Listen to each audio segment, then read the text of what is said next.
Hello दोस्तों, welcome back to the study palace अब। आज मैं आप लोगों के लिए बहुत ही इन्फॉर्मेटिव वीडियो लेके आई हूँ। चलिए फिर वीडियो पे बने रहें, वीडियो स्किप ना करें। वीडियो इस रिगार्डिंग है कि न्यू जो रूल और गाइडलाइन जारी किया है एनएमसी ने, उसके रिगार्डिंग मैं बात करने आई हूँ।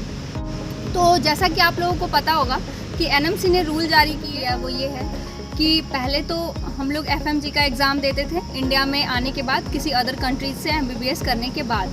लेकिन अब आप लोगों को नेक्स्ट का एग्ज़ाम देना होगा जो कि 2023 से लागू होने जा रहा है। इसका कंडीशन है, इसमें उन्होंने कुछ कंडीशन डाल रखा है। अगर आप इस कंडीशन को फॉलो नहीं करते हैं तो आपका जो एमबीबीएस का कोर्स होगा वो वैलिड नहीं किया जाएगा इंडिया में। अगर आप किसी अदर कंट्री से करके आते हैं, लाइक फॉरेन से करके आते हैं, तो एनएमसी का जो फर्स्ट रूल है वो ये है कि अगर आप किसी भी जगह एमबीबीएस का कोर्स करने जाते हैं तो वहाँ 4.5 ईयर्स का ड्यूरेशन होना चाहिए या 54 मंथ्स का ड्यूरेशन होना चाहिए। अगर आपका इससे कम होता है तो आपकी एमबीबीएस की कोर्स जो है वो वैलिड नहीं की जाएगी किसी अदर कंट्री में। लाइक अगर आप फॉरेन से करके इंडिया में आते हैं तो यहाँ आपकी वैलिड नहीं होगी।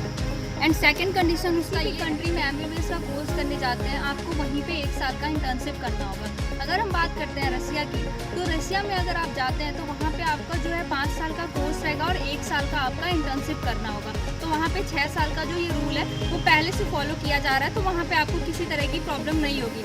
सो आप प्लीज़ वहाँ की टेंशन ना लें। गाइडलाइन ये है आपका, आप किसी भी कंट्री में एमबीबीएस की कोर्स करने जाते हैं या किसी भी यूनिवर्सिटी को चूज़ करते हैं तो वो फुल्ली इंग्लिश होना चाहिए। प्लीज़ आप किसी भी ऐसी जगह नहीं जाइएगा जहाँ पे लोकल लैंग्वेज में पढ़ाया जाता है, जो उनकी लोकल लैंग्वेज होगी वहाँ पे, क्योंकि वहाँ पे आपको प्रॉब्लम हो सकती है। तो जो फोर्थ गाइडलाइन है ये है कि आप किसी भी अदर कंट्रीज़ में जाते हैं एमबीबीएस की कोर्स करने और आप ये सोचते हैं कि वहाँ पे बाइलिंगुअल लैंग्वेज या किसी अदर लैंग्वेज में आपको पढ़ाया जा रहा है और आप सोच रहे होंगे कि आप ट्रांसफ़र ले लें, तो अब ये पॉसिबल नहीं है। अब 18 नवंबर 2021 के बाद ये रूल लागू हुआ है कि आप वहाँ पे ट्रांसफ़र नहीं ले सकते हैं किसी अदर जगह। फिफ्थ गाइडलाइन है वो आपकी ये है कि आप किसी भी कंट्री में जाते हैं एमबीबीएस की कोर्स करने तो आपका 6 साल का जो कोर्स ड्यूरेशन है वो कर एक लाइसेंस की एग्ज़ाम देने की ज़रूरत होगी। लाइक जैसे कि आप रसिया की हम बात करते हैं, तो रसिया में अगर आप जाते हैं वहाँ पे एमबीबीएस की कोर्स करने हैं तो वहाँ पे जो 6 साल का कोर्स ड्यूरेशन है उसके बाद आपको लाइसेंस का एग्ज़ाम देना होगा एंड उसको क्वालिफाई करना मस्ट है।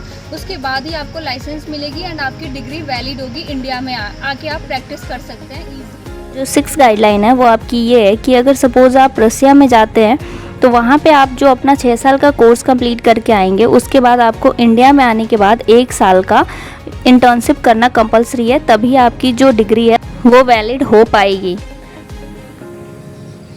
चलिए फिर बताइएगा वीडियो कैसा लगा। लाइक शेयर सब्सक्राइब कमेंट कर दीजिएगा एंड चैनल पे नए हैं तो बेल आइकन हिट कर दीजिएगा ताकि आगे आने वाली सारी नोटिफिकेशन आपको मिल पाए।